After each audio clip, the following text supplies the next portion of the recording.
Hello friends, I am Bhani Ram Dal. Welcome in online agriculture e-platform. Student, हमेशा की तरह मैं आपके लिए आज फिर एक अमेजिंग क्विज लेके आया हूं और जिसका जो टॉपिक रहने वाला है वो है बेसिक एग्रीकल्चर। बेसिक एग्रीकल्चर यानी कोई भी क्रॉप प्रोडक्शन की बात करते हैं उससे पहले हम उसका बेस क्लियर करते हैं और जो बेसिक पोर्शन है उसी से मैंने आज क्विज तैयार की है जो आपके कॉम्पिटिटिव एग्जाम के लिए आपके लिए काफ़ी हेल्पफुल रहने वाली है। और यहाँ पर मैंने जितने भी क्वेश्चन मेंशन किए हैं वो सारे क्वेश्चन आपके लिए इंपॉर्टेंट रहने वाले हैं। तो आज की अपने इस अमेजिंग क्विज का सबसे जो पहला क्वेश्चन है वो आपके सामने स्क्रीन पे है और क्वेश्चन है पहला अपने प्रोटो एंड्री का उदाहरण है। Example of protandry. देखो, प्रोटो एंड्री को हिंदी में पुपूर्वता बोलते हैं। सबसे पहले हम बात करें कि ये प्रोटो एंड्री होती क्या है। देखो, अगर हम फ्लावर के स्ट्रक्चर की बात करें, फूल की संरचना की बात करें, ठीक है, तो ये बीच वाला भाग मादा भाग होता है और ये जो बाहर वाला भाग है ये नर भाग होता है। ठीक है, बीच वाला भाग है मादा भाग है और बाहर वाला भाग नर भाग है। अगर नर भाग पहले परिपक्व होता है यानी मेल पार्ट है वो पहले मैच्योर होता है। किससे? मादा से, यानी फीमेल से। मेल फीमेल से पहले मैच्योर होता है, नर मादा से पहले परिपक्व होता है, तो उसको हम प्रोटो एंड्री या हिंदी में पुपूर्वता बोलते हैं। तो आपको पता लग गया होगा पुपूर्वता क्या होती है। जस्ट इसका अपोजिट मैं बात करूं तो जस्ट इसका अपोजिट क्या होगा। अगर मादा भाग पहले परिपक्व होता है और नर बाद में परिपक्व होता है तो हम उसको प्रोटोगाइनी बोलते हैं, यानी स्त्री पूर्वता बोलते हैं। अगर ये दोनों एक साथ परिपक्व नहीं होते हैं तो इसके प्राकण, मान लो नर पहले परिपक्व हो गया और मादा बाद में, तो नर के प्राकण इस पर गिरने से कोई फायदा नहीं मिलने वाला क्योंकि मादा अभी परिपक्व नहीं हुई है। जब मादा परिपक्व होगी तब तक नर के प्राकण इधर उधर डिस्प्रेस हो चुके होंगे, यानी तितर बितर हो चुके होंगे। तो इस तरह की अगर स्थिति किसी में देखने को मिलती है, चाहे प्रोटो एंड्री देखने को मिले चाहे प्रोटोगाइनी यानी पुपूर्वता देखने को मिले चाहे स्त्री पूर्वता, उसमें स्वपरागण नहीं होता। ये जो कंडीशन है दोनों ही, चाहे प्रोटो एंड्री चाहे प्रोटोगाइनी, चाहे स्त्री पूर्वता चाहे मादा पूर्वता, ये पर परागण को, क्रॉस पॉलिनेशन को प्रेरित करते हैं। क्वेश्चन की तरफ आते हैं। क्वेश्चन क्या पूछा गया था? प्रोटो एंड्री का उदाहरण है। चार यहां पर आपको एग्जाम्पल दिए हुए थे। पहला एग्जाम्पल है सूरजमुखी यानी सनफ्लावर, दूसरा एग्जाम्पल है अलसी यानी लीन सीड, और तीसरा एग्जाम्पल है मक्का यानी मेज, और चौथा एग्जाम्पल है ऑल ऑफ दीज यानी उपरोक्त सभी। तो इनमें से किसके अंदर प्रोटो एंड्री देखने को मिलती है? मैं आपको राइट आंसर बता देता हूं। प्रोटो एंड्री देखने को मिलती है आपको मक्का में, मेज में देखने को मिलती है। ठीक है, और मेज में तो आपको पता हो, एक तो प्रोटो एंड्री देखने को मिलती है, दूसरा इसमें और क्या देखने को मिलता है? मक्का में एक तो क्या है, आपको प्रोटो एंड्री देखने को मिलती है यानी पुपूर्वता। दूसरा आपने मक्का में सुना होगा जो नर पुष्पक्रम है और मादा पुष्पक्रम है वो अलग अलग जगह आते हैं। एक ही पौधे पर जब नर व मादा पुष्प अलग अलग जगह होते हैं, मेल और फीमेल एक ही प्लांट पे डिफरेंट डिफरेंट लोकेशन पे होते हैं, तो उसको अपने क्या बोलते हैं? मोनोसियस बोलते हैं। उसको अपने क्या बोलते हैं? मोनोसियस। मोनोसियस अवस्था भी क्या है? क्रॉस पॉलिनेशन को बढ़ावा देती है। इधर इसमें प्रोटो एंड्री भी है। मोनोसियस को आप हिंदी में द्विलिंगी बोलते हैं। मोनोसियस को हिंदी में क्या बोलेंगे? द्विलिंगी। मक्का द्विलिंगी का एक बहुत बड़ा एग्जाम्पल है ना। ऐसा एग्जाम्पल अगर मैं फलों में बात करूं तो आपको आंवला भी देखने को मिलता है, और भी बहुत सारे एग्जाम्पल है, अपने वो ब्रीडिंग में डिस्कस करेंगे, बट यहां मक्का की बात चल रही थी।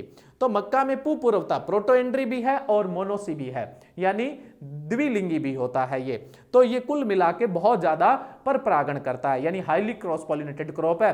कारण क्योंकि इसमें दो ऐसी स्थितियां हैं जो क्रॉस पॉलिनेशन को बढ़ावा देती है।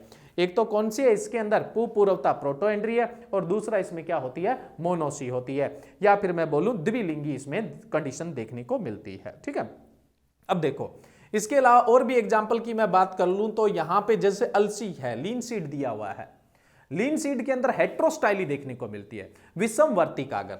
देखो, अगर वर्तिकागर और पुंकेसर की ऊंचाई समान होती है तो इसके परागकण क्या होते हैं? यहां से जैसे ही फ्री होते हैं, यहां से जैसे ही मुक्त होते हैं तो वर्तिकागर पर गिर जाते हैं। बट ये वर्तिकागर छोटी हुई बड़ी हुई तो फिर क्या है? परागकण का गिरना मुश्किल हो जाएगा। तो जब हाइट वर्तिकागर और ये जो पुंकेसर है इसकी हाइट अगर असमान होती है ना, यूनिफॉर्म नहीं होती है, तब अपने इसको क्या बोलते हैं? हेट्रोस्टाइली। तो अलसी में हेट्रोस्टाइली देखने को मिलती है। क्वेश्चन अपना प्रोटो एंड्री का आ गया, तो एग्रोनॉमिक क्रॉप में प्रोटो एंड्री के अलावा प्रोटोगाइनी का भी एग्जाम्पल आपसे बहुत बार पूछ लिया जाता है। और प्रोटोगायनी का एग्रोनॉमी क्रॉप में सबसे बढ़िया एग्जाम्पल है मिलेट यानी बाजरा। बाजरा में प्रोटोगायनी देखने को मिलती है यानी स्त्री पूर्वता देखने को मिलती है, और मक्का में नर पूर्वता यानी प्रोटो एंट्री देखने को मिलते हैं। जो भी मैंने क्वेश्चन बताए हैं वो इंपॉर्टेंट क्वेश्चन है, ठीक है, ध्यान रखना। यहां पे नेक्स्ट क्वेश्चन की तरफ बढ़े, अपने सेकंड क्वेश्चन की तरफ। देखो सेकंड क्वेश्चन यहां क्या दिया हुआ है, प्राथमिक पुरस्थापन। प्राथमिक पुरस्थापन से तैयार किस्म कौन सी है? Which one is example of primary introduction. देखो सबसे पहले इंट्रोडक्शन या पुरस्थापन क्या होता है? किसी दूसरे देश से, किसी दूसरे राज्य से, किसी दूसरे स्थान से जब हम कोई वैरायटी लेके आते हैं, हम कोई पौधा लेके आते हैं, तो उसको अपने क्या बोलते हैं? इंट्रोडक्शन बोलते हैं, पुरस्थापन बोलते हैं। अब ये इंट्रोडक्शन या पुरस्थापन दो तरह का होता है, प्राइमरी इंट्रोडक्शन यानी प्राथमिक पुरस्थापन, सेकेंडरी इंट्रोडक्शन यानी द्वितीयक पुरस्थापन। ठीक है, प्राइमरी इंट्रोडक्शन या प्राथमिक पुरस्थापन क्या होता है? देखो प्राथमिक पुरस्थापन का मतलब होता है आप कोई वैरायटी दूसरे देश से लेके आए। मान लो आप कोई वैरायटी लेके आए ए, वैरायटी का नाम बता रहा हूं, राइट ऑप्शन नहीं बोल रहा हूं यहां पे। वैरायटी लेके आए एक आप ए, और उस वैरायटी को आपने अपने देश में, दूसरे देश से ए वैरायटी लेके आए और अपने देश में उसको ए के रूप में ही लगा दिया, कोई बदलाव नहीं किया, तब इसको प्राथमिक पुरस्थापन यानी प्राइमरी इंट्रोडक्शन बोलते हैं। और अगर आप वैरायटी ए लाए और उसका हमारे यहां जो इंडियन वैरायटी है कोई सी भी, उसके साथ क्रॉस करवा दिया, जैसे ए का क्रॉस आपने किससे करवा दिया? एक्स से करवा दिया, और नई वैरायटी आपने तैयार कर दी, ए एक्स वैरायटी तैयार कर दी। जैसे लाए थे वैसे नहीं लगाई, इसमें कुछ सुधार किया है या कुछ बदलाव किया है, उसके बाद में आपने इसको लगाया है, तो ये द्वितीयक पुरस्थापन है यानी सेकेंडरी इंट्रोडक्शन की बात है। इसको अपने सेकेंडरी इंट्रोडक्शन बोलते हैं।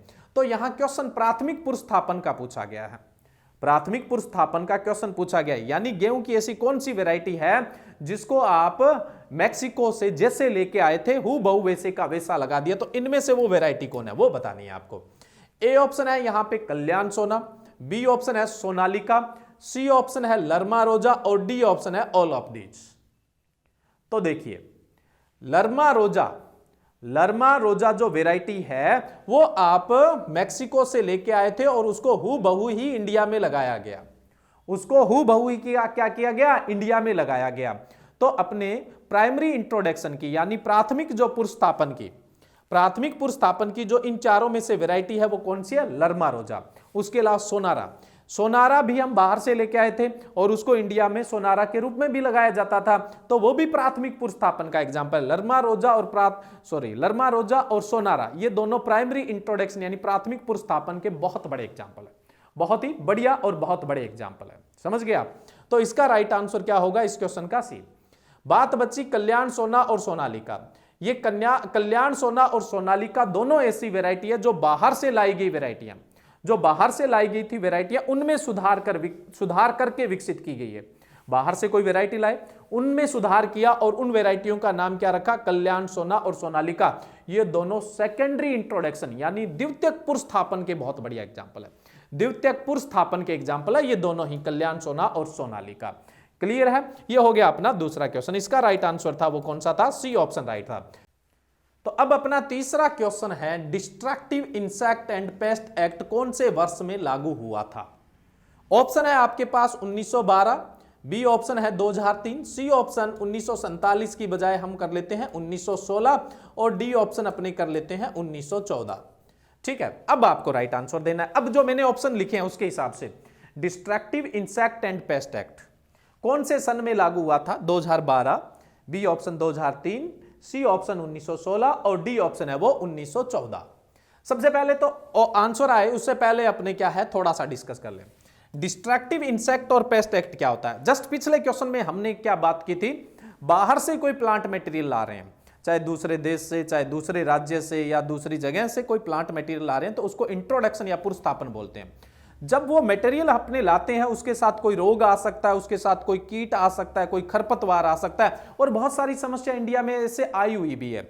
जैसे मैं बात करूं जलकुंभी की समस्या आई हुई है, पार्थेनियम गाजर घास की समस्या आई हुई है, तो ऐसे बहुत सारे जो खतरनाक वीड है वो इंडिया में आए हुए हैं। आज वो हमारे लिए नॉक्सियस वीड बन गए जिनको खत्म करना ही मुश्किल हो गया, यानी बहुत ही मुश्किल उनको खत्म करना हो रहा है। ठीक है, तो ऐसे वीड, ऐसे मतलब ऐसे खरपतवार है, ऐसे रोग है, ऐसे कीट है, यानी डिजीज है, पेस्ट है या कोई वीड वगैरह, ये साथ में ना जाए, उनको रोकने के लिए क्वारंटाइन यानी संगरोधन का काम स्टार्ट किया गया था। तो उस संगरोधन के लिए जो अधिनियम बनाया गया था वो destructive insect and paste act बनाया गया था। यानी जब बाहर से प्लांट मटेरियल आए तो उसकी जांच की जाए पहले, अगर उसके साथ कोई भी आपत्तिजनक सामान आता है, कोई रोग, कोई खरपतवार, कोई कीट, कुछ भी प्रॉब्लम आती है, तो उसको वहां से पिक कर दिया जाता है, वापस भेज दिया जाता है या डिस्ट्रॉय कर दिया जाता है। तो ये जांच की जो प्रक्रिया है, इसके जो नियम कायदे कानून है, उसको ही अपने destructive insect and paste act बोला गया था। ये कौन से सन में लागू हुआ था, ये पूछा गया है यहां पर। तो इसका जो राइट आंसर है वो कौन सा होगा, डी ऑप्शन राइट है, यानी 1914 में लागू हुआ था। कब लागू हुआ था, 1914 में लागू हुआ था। उसके बाद 2003 के अंदर, 2003 के अंदर आया था the plant quarantine order. The plant quarantine order है वो कब आया था, 2003 के अंदर आया था। और destructive insect and paste act आपसे पूछ ले कब लागू हुआ था, तो आप कौन सा सन बताएंगे, 1914 का आप सन बताएंगे। ठीक है, ये हो गया अपना थर्ड नंबर क्वेश्चन। नेक्स्ट अपने अगले क्वेश्चन की तरफ चलें। 3 मैंने यहां पे बहुत इंपॉर्टेंट क्वेश्चन आपको बताए हैं। अब हम चौथे क्वेश्चन की तरफ चलें। हालांकि क्वेश्चन बहुत आसान है बट इंपॉर्टेंट है। क्वेश्चन बहुत आसान है बट इंपॉर्टेंट है, मैचिंग है। 4 ही क्वेश्चन है आपके सामने और 4 ही आपके लिए ऑप्शन है। और यहां पे अपने को बताना है ऑयल परसेंटेज, कौन सी फसल में कितना ऑयल कंटेंट है। जैसे पहला ऑप्शन है यहां ग्राउंड नट यानी मूंगफली। ठीक है, ग्राउंड नट या मूंगफली। देखो ग्राउंड नट या मूंगफली में तेल की मात्रा कितनी होती है। ऑप्शन दिया हुआ है 20% यानी 20%, बी ऑप्शन है 33% सी ऑप्शन है 45 यानी 45% और डी ऑप्शन है वो दिया हुआ है 50%। तो मूंगफली में तेल की मात्रा कितनी होती है, बताइए राइट आंसर क्या होगा। अभी मूंगफली में तेल की मात्रा, मूंगफली में तेल की मात्रा होती है 45%, यानी चौथे क्वेश्चन का जो राइट आंसर है वो कौन सा ऑप्शन है, सी ऑप्शन राइट है। ठीक है, मैंने यहां लिख दिया। नेक्स्ट है सेसम, तिल। तो तिल के अंदर यहां पे तेल की मात्रा कितनी है, ऑप्शन 20%, 33%, 45% और डी 50%। तो देखो तिल के अंदर जो तेल की मात्रा होती है वो 50% है, यानी 5th नंबर क्वेश्चन का जो राइट आंसर है वो कौन सा है, डी ऑप्शन राइट है। नेक्स्ट 6 नंबर क्वेश्चन है अपना, सोयाबीन में तेल की मात्रा कितनी होती है, सोयाबीन में ऑयल कंटेंट कितना होता है। तो सोयाबीन के लिए अपने ऑप्शन है 20%, 33%, 45% और 50%। तो कितना इसमें तेल होता है, तो सोयाबीन में जो तेल की मात्रा है वो कितनी होती है, 20% होती है। इसका जो राइट आंसर है वो ए ऑप्शन है। अगर सोयाबीन में प्रोटीन पूछ ले, यानी वनस्पति में सबसे ज्यादा प्रोटीन किसमें होती है, सोयाबीन में होती है, और प्रोटीन कितनी होती है 42%, और रेंज में पूछ ले तो आप 40 से 45 बताओगे। लास्ट अपना 7 नंबर क्वेश्चन है, इस मैचिंग का लास्ट है, आज की क्लास का लास्ट नहीं है। ठीक है, मस्टर्ड, सरसों में ऑयल कंटेंट कितना होता है, सरसों के अंदर आपको ऑयल कंटेंट बताना है। ठीक है, मस्टर्ड में ऑयल कंटेंट कितना होता है, तो मस्टर्ड में जो ऑयल कंटेंट होता है वो 33% होता है, यानी बी ऑप्शन आपका राइट है। तो मैंने आपके ये चारों मैचिंग के क्वेश्चन क्लियर कर दिए हैं, आप एक बार इनको देखना चाहो तो देख सकते हो। ग्राउंड नट में ऑयल कंटेंट 45% यानी मूंगफली में तेल की मात्रा 45%, सेसम में ऑयल कंटेंट 50% यानी तिल में तेल की मात्रा 50%। खाद्य तेलों में जो खाद्य तेल है, एडिबल ऑयल है, एग्रोनॉमी की जितनी भी क्रॉप है सस्य विज्ञान की, उनमें खाद्य तेलों में जो खाया जा सकता है उसमें सबसे ज्यादा जो तेल होता है वो किसमें होता है, सेसम में, तिल में ही होता है 50%। सोयाबीन के अंदर जो तेल है वो 20% होता है, और दुनिया में सबसे ज्यादा जो तेल खाया जाता है या मेन जो ऑयल सीड क्रॉप है या तिलहनी फसल है वो सोयाबीन है विश्व की। भारत की तो मूंगफली है, भारत की जो मुख्य तिलहनी फसल है वो मूंगफली है। मेजर ऑयल सीड क्रॉप है वो कौन सी है, ग्राउंड नट है। ठीक है, नेक्स्ट अपने बात करें मस्टर्ड, मस्टर्ड यानी सरसों। तो देखो अगर हम सरसों की अगर अपने बात करें तो सरसों में जो तेल की मात्रा होती है वो 33% होती है, और राजस्थान में मुख्य जो ऑयल सीड क्रॉप है यानी मुख्य तिलहनी फसल है वो कौन सी है, मस्टर्ड है, सरसों है। ठीक है, तो ये अपने 4 क्वेश्चन हुए। नेक्स्ट अपने और मैचिंग में ही चलेंगे। अगला जो क्वेश्चन है वो भी अपने मैचिंग के ही क्वेश्चन है। देखिए आप यहां दिया हुआ है, एक तरफ तो पल्सेज क्रॉप दी हुई है, और पल्सेज क्रॉप आपको ही पता है प्रोटीन के रिच सोर्स है, तो अपने को प्रोटीन परसेंट ही बताना है। यहां पे क्या बताना है अपने को, प्रोटीन परसेंट। सबसे पहले ग्राम, चना, चना में कितना प्रोटीन होता है, साथ में आंसर देने की कोशिश करना, देखते हैं आपको कितना आता है।